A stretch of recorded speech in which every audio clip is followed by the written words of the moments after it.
Thanks for tuning in to Becoming Something, where we promise to keep the conversation honest and real for young adults in their 20s and 30s. Every moment we live is training for a future moment, and that's why we do this podcast, because we want you to be prepared for everything that life is going to throw at you. Our hope with this podcast is that it would help you become all that God desires you to be. So with that in mind, let's jump right in to this week's episode of Becoming Something.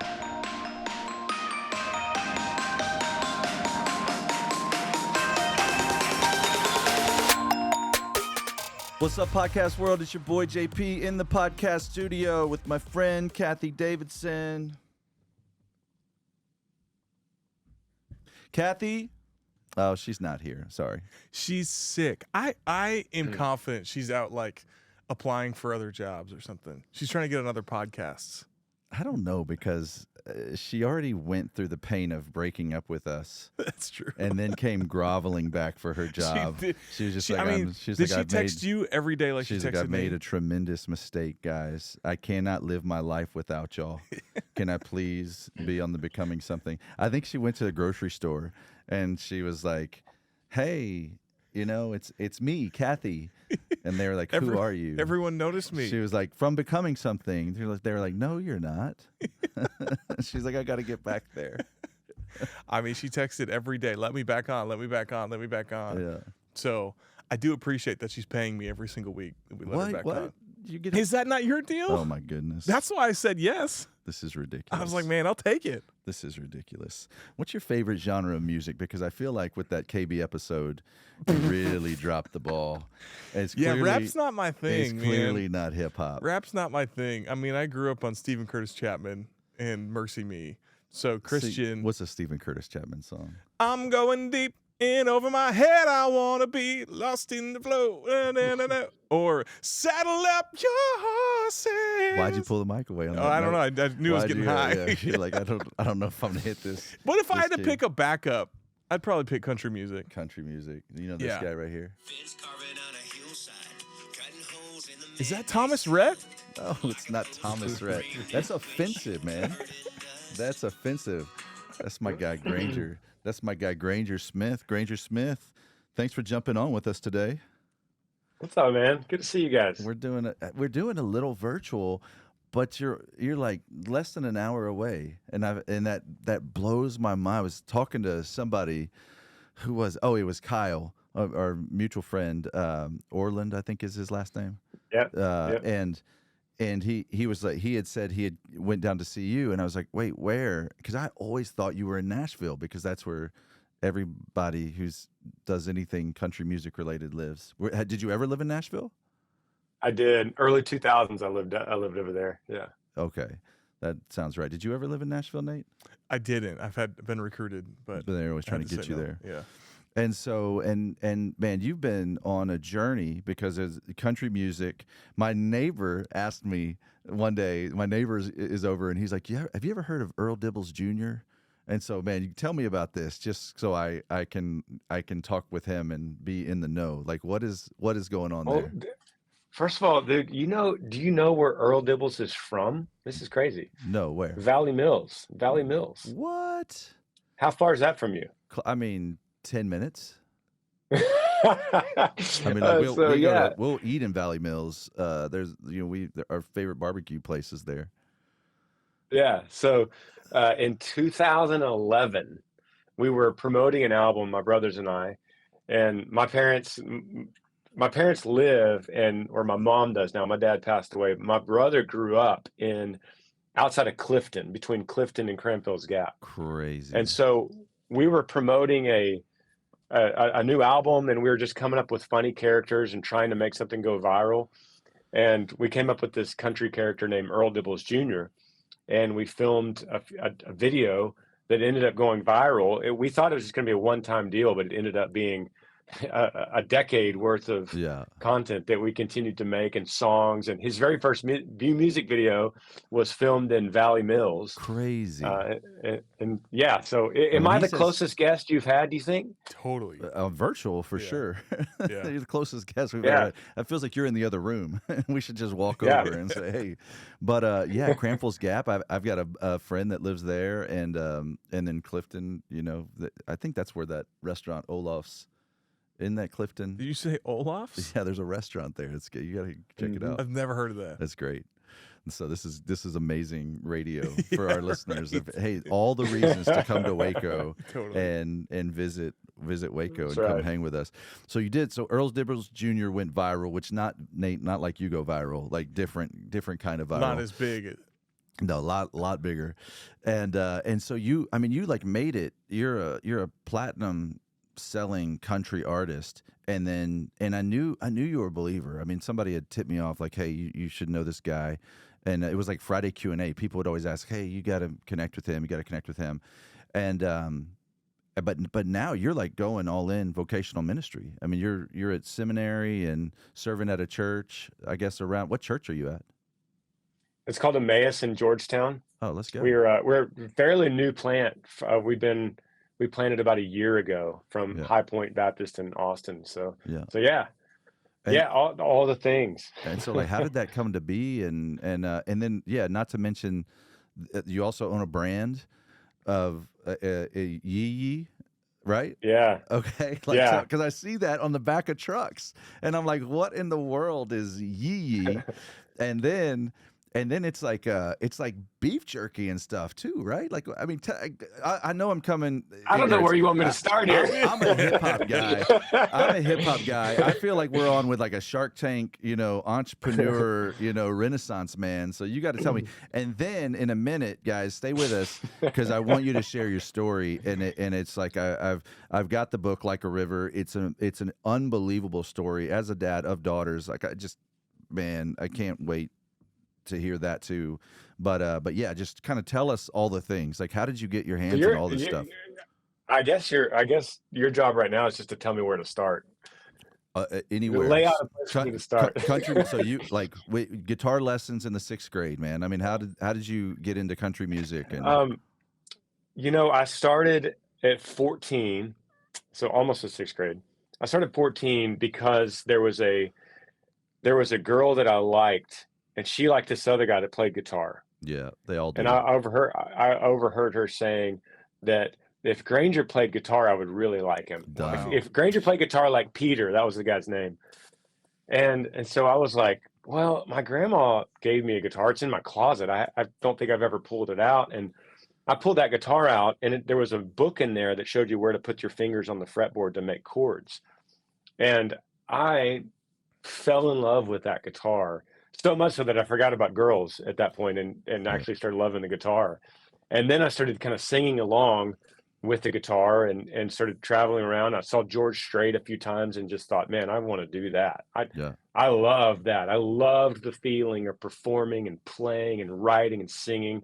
I became very addicted to it. It's a very addictive thing, and started early on playing Opry's in North Texas, and then went to Texas A&M and played places around there, started a band, moved to Nashville, got a publishing deal, moved to Nashville around that time, and just continued to grow the craft, learn how to write songs, moved back to Texas to start a band and actually play, because there's no places to play in Nashville besides downtown, and play cover songs. So started putting out albums at that point. That led me to the Earl Dibbles Jr. thing in 2011. That led to a national success for us, which landed me a record deal in 2014, and then we had a #1 song in 2015, and we were off to the races. Let's go. And so then, where did Yee Yee come to be? So Yee Yee came from that very first Earl Dibbles video, and we were just living out this country boy's day. And my brother was filming, and I would hold up a shotgun, and I said, Yee Yee.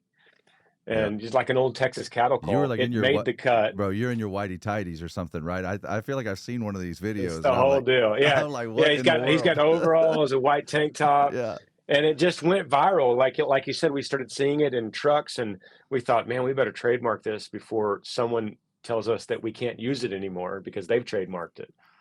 So it became a brand. It became an apparel line. It became a lifestyle brand, and it just ingrained itself into our travel, and um, it, and now it's a part of who we are. That is wild. And is it, so it's apparel? Am I crazy? Is it beef jerky? Did I make that up? Yeah, yeah, Like, yeah, yeah. We have beef jerky.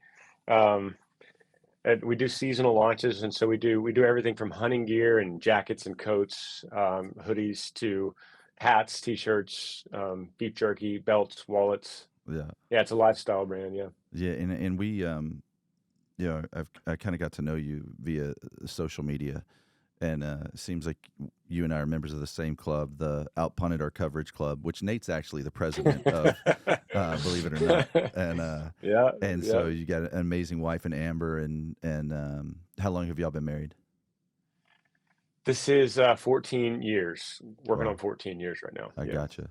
And so Yeah. just as you guys get married, you kind of start thinking about kids, you have kids, and then like life kind of threw a crazy left turn at you. Can you tell us about that?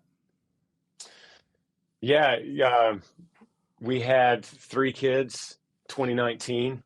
Kind of, it kind of wraps up the whole conversation we've had so far. Things were just really good. You're at the top. You're at the top of, I I mean, was, you're living yeah, you're living the dream from when the young the classmates said, "Hey, I'd like Granger if he played the guitar." And so lo and behold, not only can you play the guitar, but the Lord fine-tuned your vocal cords to sing songs that people liked, and you go to the number one, you top the charts, you come up with the brand out of it. Like you're living everyone's dream. You got the wife, you got the kids, you got the picket fence, you're touring the nation. Let's go. that's exactly right. That's where I was in June 4th of 2019. And we were heading off the next morning to go back to tour. We're actually going to the CMT Awards in Nashville on a Wednesday, and that was going to be on June the 5th. And then we were heading off on summer tour. I had the kids going with me that week, which is what we did a lot, and going to the summer festivals and traveling to Minnesota and going to a county fair is a great relief to get out of the Texas heat, and the kids are out of school. That's just what we did in the summertime. And we were out there in the backyard in our house in Georgetown, just enjoying an early June, beautiful Texas evening, about 7:30. Grass is green then, and the blue sky and white clouds. And I was out in the backyard with all 3 kids. We had London, who was 6. Lincoln, my son, was 4, and Riv was 3, just turned 3. And Amber was inside, getting the house ready for the kids to go to bed. And I was out there. The boys were playing water gun fight, and London was doing this gymnastics routine. I was holding her ankles as she was like doing this handstand, and I remember thinking, "Man, life is good. Soak in this moment because it won't last forever." I remember thinking that Wow. more in terms of these kids are growing up. Sure. Life's going to change, but man, just this we're living in the good old days. I remember thinking that. Yeah. And the next thought I had after that was, it's quiet. The boys are no longer yelling and laughing and running around. Where's River? He's our 3-year-old. And I looked back over my left shoulder, and there was Riv inside our gated pool, floating in the pool on his face. And that thought and that sight was just so out of place in my mind. How did he get in there? How long has he been in there? I saw him maybe 2 minutes ago running around. This can't be happening. I ran to him, crashed into the water, and grabbed him and flipped him over. And I was just expecting him to be coughing and crying and scared. And I was going to say, "Buddy, what are you doing?" And that's just not what happened. He was lifeless and cold, and his face was blue, and his eyes were open. And I took him to the side and started CPR the best I knew how, just what I'd seen in movies, basically kind of pump the chest and breathe into his mouth and sit him up and pat his back. And then I'm kind of worried that maybe I'm pressing too hard on his chest, that's going to hurt him. And then I remember thinking maybe hurting him right now that's not the issue. Maybe that's the least of my concerns. London, my daughter, runs and grabs my wife. She comes out there. I didn't have my phone on me in the backyard, and so she has to run back in to get my phone.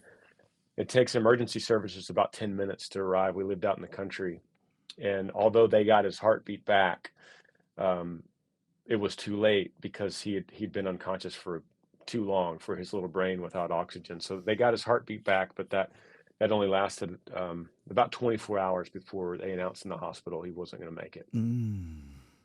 Man.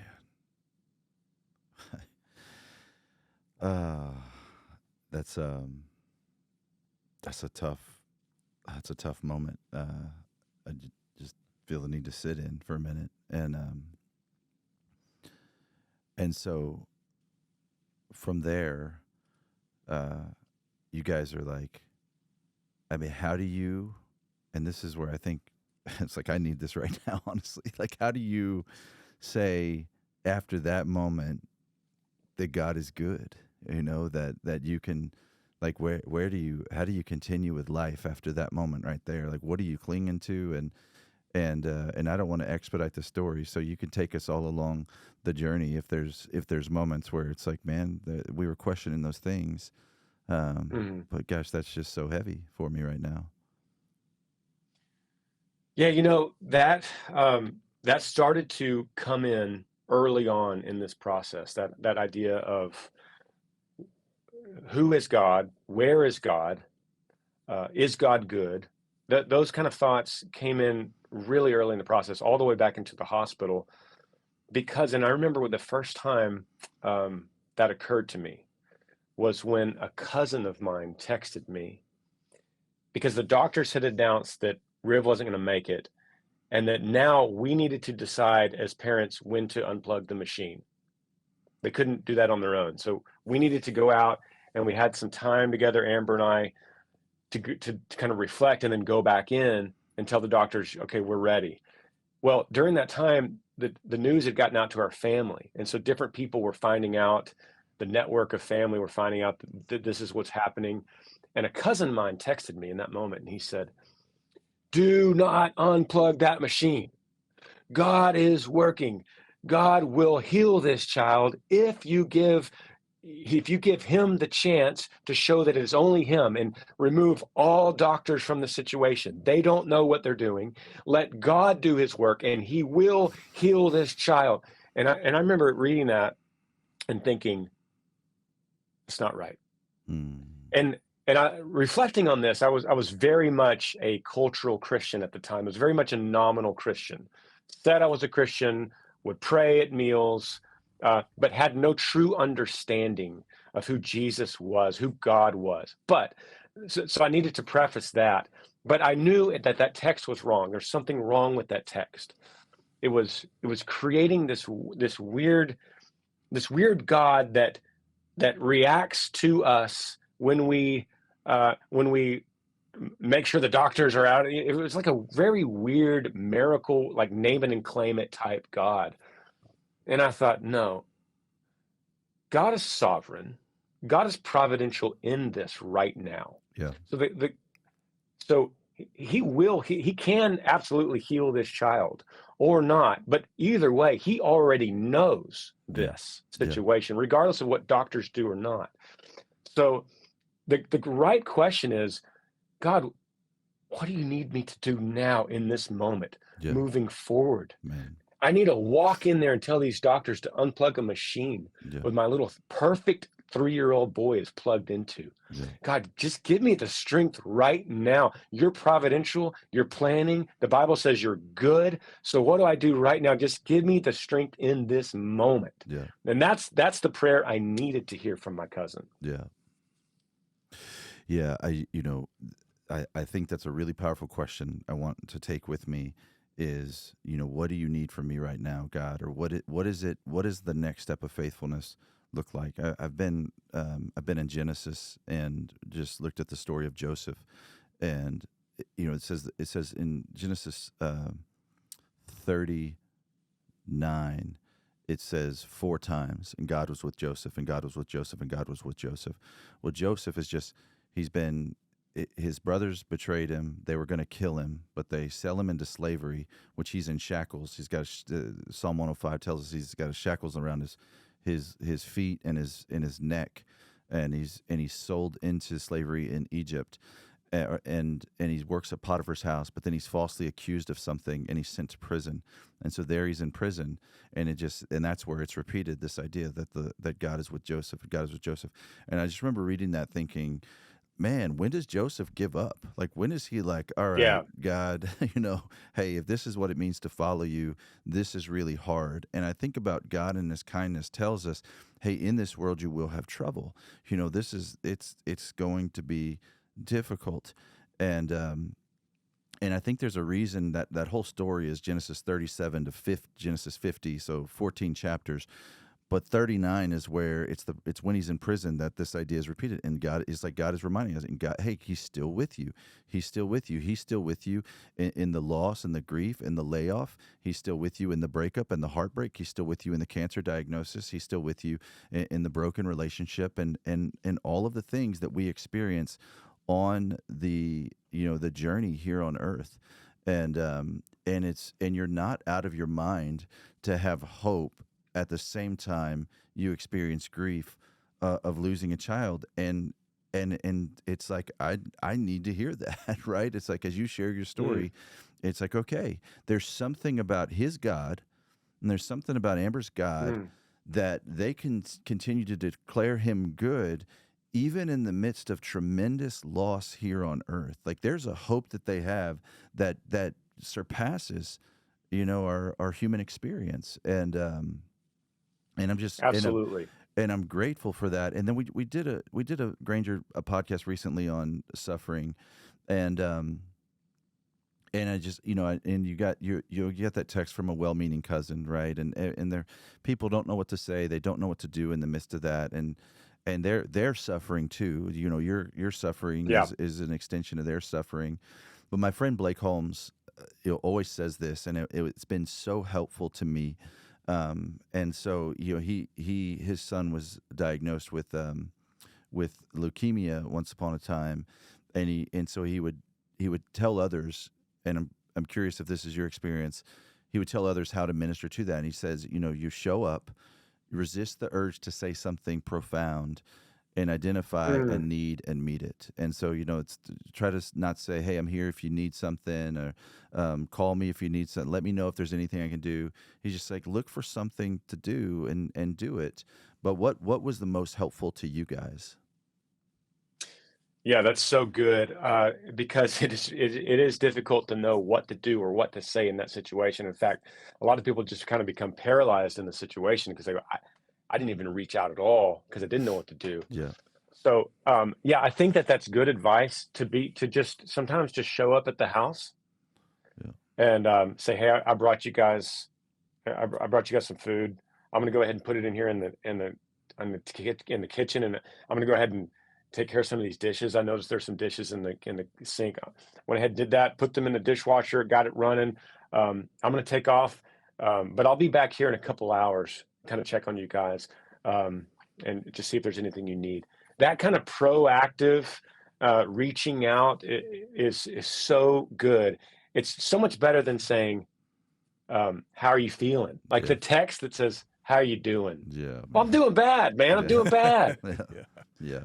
And I don't want to leave that. I don't want to leave alone the kind of moment where Amber and I went back in to tell the doctors to unplug the machine, because I think it's important connecting with that Joseph story, because when God was with Joseph, as you said in Genesis 39, by the time we get to 50, we see Joseph in the famous line where he says to them, what you meant for evil, God meant for good.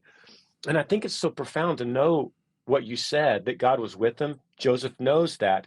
And so therefore Joseph can say with confidence, what you meant for evil, God meant for good. He didn't say what you meant for evil, God reacted to and changed. and manipulated to work for good. He didn't say what you meant for evil. God just said, I'm so sorry. Oh, this is horrible. Let me sit with you in your pain, and I'm gonna help you make this good. No, he said what you meant for evil, God meant. There's an active force of meaning, and that's the providence that really in those dark moments saved me. That's what gave me hope, is going, no, God is in this. Yeah. He's with me, Yeah. and he's in it. Yeah. And he's not, it's not an accident. He's not reacting. He's not going, I'm so sorry, your son. I wish we could have fixed it, but he's not saying that. He goes, I saw this. I know this. Do you trust me?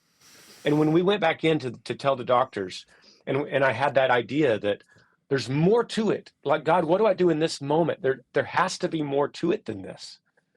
Then Amber says to the doctor, as we go in, without me knowing or anyone knowing, she says, before we could say it's time to unplug the machine, she says, we want to donate his organs.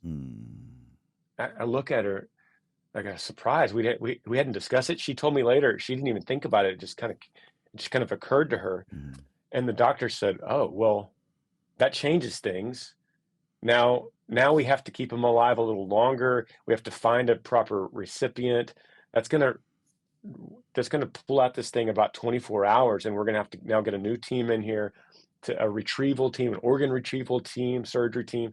But okay, so that changes the dynamic. But right then, something happened then, because I thought, okay, this is really bad. This whole day is horrible. Yeah. But now there's a sliver of good that just came in here. Yeah. Like, somebody's going to get an organ. Somebody's life is going to be saved because of this. So it's not all bad. It's like 99.9% bad to me. But hang on a second. Yeah. There's a sliver of light that just came in. And that doesn't sound like much, but it was something. Yeah. It was something that changed. It began a chain reaction of things that are still continuing to this day. Yeah. Going through the dark times when God is there, like with Joseph in Genesis 39, something is happening. He's working something for good. Yeah. Okay. So we're going to leave you guys wanting more. I'm just going to tell you that right now. Like I'm watching the clock, and you're going to be wanting more of this. And so the book is like a river, and it's an amazing gift for someone who has suffered much. It's an amazing gift for someone who has gone through grief, and it's an incredible story that's going to give you hope. And so I want to make sure that you guys get it and give it to someone else. Okay, I've got goosebumps listening, because I've been wrestling with something in ministry, and you're seeing this, or you're going to see this, and you've experienced it firsthand. When someone understands the providence of God, because even to go back to the story of Joseph in Psalm 105, it says God sent him to Egypt when he's in shackles. It says God sent him to Egypt, and you're like, wait, how did God send him to Egypt? Oh, he had his brothers sell him into slavery. Like, whoa, okay. And so you see the providence of God, and by providence, if you're new to the faith, we're talking about just this reality that God is the God of everything, that He is absolutely in control. And when you understand that, and you experience suffering, loss, and grief, and the cool kid word today is deconstruction. A lot of times you're like, wait a minute, God let this happen to me? I don't want anything to do with that God.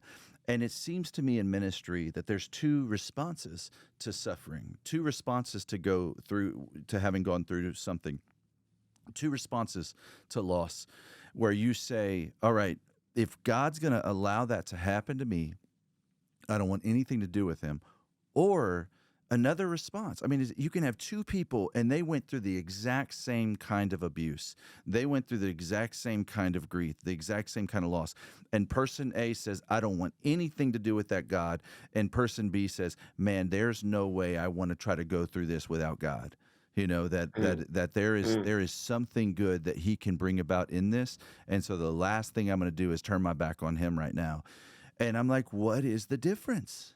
You know, what makes one person respond this way and the other person respond this way? And I'm like, if we can figure that out, it seems like we can really help some people. And so I'm curious if you have any thoughts on that.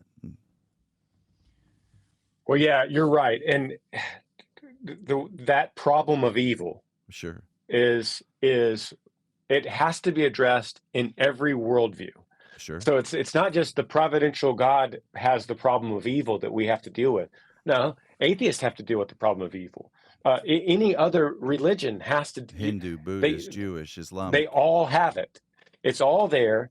But I feel like, and I firmly believe that the gospel of Jesus and Christianity is the only real answer to the problem of evil. It's at the foot of the cross, because Christianity says, yes, there's evil in the world. Yes, like you said earlier, yes, you will have tribulation, but take heart. I've overcome the world from the cross. And so we look at the cross of Jesus, and we look at the greatest evil ever done was killing the Son of God. But by his blood, we are saved, and our sins are forgiven, cleansed. We're adopted, redeemed, restored. That is the greatest story. So yes, we're guilty. Yes, we have sin. Yes, we have problems. Yes, we see evil. And yes, we know that it's providential, meaning God is, all that really means is God knows it. It's not an accident to him. Do you want a God that goes, I didn't see it coming, and I'll help you, but I never saw it. No, ultimately, although we have to really think about it and wrestle with it, ultimately we want a God, we want a father, for instance, that says, let me put it this way. If I take my kids to a man, and the man puts them in a chair and starts doing things to them that hurts them, and they're crying, and I stand back and watch it, you would call me an evil father, until you realized I was taking them to the dentist. Yeah. And the guy's helping their teeth for the purpose of good, straight teeth. They don't know that yet, and it might hurt them. Yeah. But I know I am a good father, Yeah. and I know that what I'm doing for them is good. So we can't see the full plan of God's plan, but we trust that he's good, and we know that at the foot of the cross, that is the redemption of all evil. Yeah. Yeah, that we'd have the audacity to call the worst day in history Good Friday, when God died on the cross. And that's, Right. That's just what I think about as you go back to that very heavy moment and you roll River over and he's lifeless. And I'm not trying to put a Band-Aid over a gaping wound, and I don't want to be trite or cliche. And God watched his son die slowly through, a torturous, horrific death on an instrument of destruction. And so there's an aspect, and it's not, and I don't want to trade you places, and I know that you wouldn't willingly go through it. I'm sure of that. I'm assuming that. And you have a greater understanding of the gospel than I do, in some of what you've lived, and I'm hearing that, and I'm learning that, from your own experience. Yeah. I mean, I'm just listening to you, and I'm like, this guy's a pastor. This isn't like a country music guy who just happens to be at a church. I'm like, no, I want to be pastored by this guy. Like, God has done something amazing in you, and I mean, I'm so impressed by how deep you are and how much you love God's word. Yeah, Earl's Dibble Jr., look at me now. I know, it's like holy smokes. It's awesome. Well, thanks for that encouragement, man. And that, it's so important, because these questions we're talking about are, it's a pandemic that's going through the society these days. Everyone has these questions, and everyone is hurting. You guys both know it. You deal with it on this podcast. JP, you deal with it in your congregation and everywhere you go. People want answers, and they're all hurting. Yeah. And so I basically looked at it after a while. I wrestled with country music for a while after we lost Riv, until eventually I couldn't sleep at night knowing I need to be in the battlefield, man. I need to be on the front lines, and I can't use country music. It's taken too much of my time, when I need to be having these kind of conversations. They matter more to me. Yeah. Did other people in your industry, were they like, man, Granger's lost it? Like, what is he doing? Absolutely. Yeah. Absolutely. I think there were people that said, good, we're excited for you, whatever makes you happy. Yeah. Right. And then there were the other people that said, oh, Granger's lost his mind. Totally. He's lost his son, and now he's just gone crazy. Poor guy. Right. He's trying to atone or something. Yeah, I remember calling my Gramps, who was the godliest man I knew, And I just said, Gramps, I had 2 job offers on the table, and one was in business and one was in ministry. And I never knew that I wanted to be in ministry. And I was like, Gramps, I can go be a pastor or I can go be rich. And I was just so sure he was going to say, you need to go be a pastor. And he goes, well, you can do a lot of good with money. And I was like, I remember getting off that phone call. I got that phone call so heartbroken. I was like, wait, hold on. Oh my gosh. But God is good, man. He has a plan. Yeah, I'm excited. And when do we do the Young Communicators thing? Do you know? June. It's something in June. June, I think. something in June. It's one of those 30 days. Yeah. We do something in June, Granger. I'd love for you to come up for where we bring some of the best communicators, up and coming communicators, preachers, and teachers of God's word from around the country, and we just talk about how to write messages and whatnot. I think you'd enjoy it. So it just hit me as you were sharing. I was like, oh man, we got to get him in on that. Awesome. But man, it's amazing. Anything else, just as you think through y'all's experience, anything you would want to share with our listeners? I mean, most of them are young adults, and a lot of them have stuff, they're committed to not bringing to the surface, I think is something I see a lot. It's just like, hey, I'm going to go through this. I'm going to stuff it. I'm going to go through this by myself. I don't want to talk about it. Don't make me talk about it. Don't re-traumatize me. Those kinds of things. And there's a big message in the world right now that will come around that, and dare I say the word, coddle that, so that you don't ever really have to work through it. You just go through life, carrying a really significant burden by yourself. But any advice you have for our listeners? Yeah, that's so good, because Jesus, he always called people up and forward. Yeah, preach. He met them where they were, yes, and we love to talk about that. But he didn't stay with them or ask them to stay there ever. He always called them forward. It might be important, after everything I've said, for people to hear me say that, look, I didn't sitting there at the side of the pool that day. I didn't hold River in my arms and say, God is good. Yeah. God is providential. Yeah. Those weren't my thoughts. These are reflection thoughts in hindsight. Yeah. As kind of we read when the psalmist is writing, Sure. it's a reflection thought. Yeah, you weren't and hitting it took Romans a 8:28 in the moment, Right. Yeah, there's a Right, time right, right. there's a time to weep and a time to mourn. Yes, and so in that ground zero time, it was breath by breath, heartbeat by heartbeat, just trying to live day by day. I just need to brush my teeth and put some clothes on. At ground zero, I think it's important for anyone. But after a certain amount of time, after about at least a year, and all the anniversaries have gone by, then it's time to start engaging, like you said, JP, to start engaging and moving forward. We don't have to move on from a situation, but we got to move forward. And one of the keys to that really is showing up on a Sunday morning, just being part of a local body, being part of a church. If you want to be close to God, you got to be close to his people. Yeah. And that's a big first step that a lot of people just miss. Like, well, I don't go to church, or I'll watch online, but man, just putting some clothes on, putting some boots on, and just showing up on a Sunday morning is a great first step. Yeah. That's absolutely, get plugged in and it's hard to trust people, I think, for some, and you're really coming to a place where you're like, all right, God, I trust you, and you control the hearts of kings, you control the hearts of these people, and I'm gonna go on a limb, and I'm gonna trust someone with my story. And it's not a one and done. It's not I'm gonna give you one shot kind of situation. I'm telling you, I have a front row seat of people that do that, and they experience healing. I heard a story this morning. We were in staff prayer this morning. Heard a story of someone healing through their own grief and experience, and it was really hard for them to say words out loud for the first time amongst a group of people that they didn't know all that well, but they were God's people, and they stewarded their story well, and they experienced healing.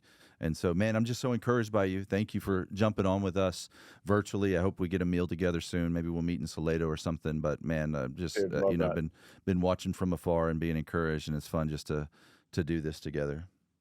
Nate, anything profound? I love it, guys. You want to wrap us up with?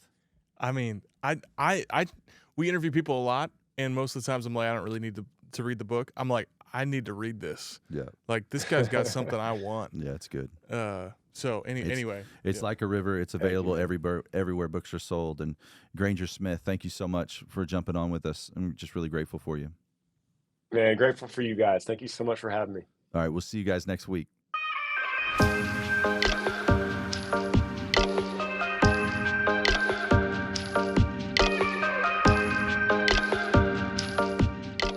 Thanks for tuning in to Becoming Something, where we promise to keep the conversation honest and real for young adults in their 20s and 30s.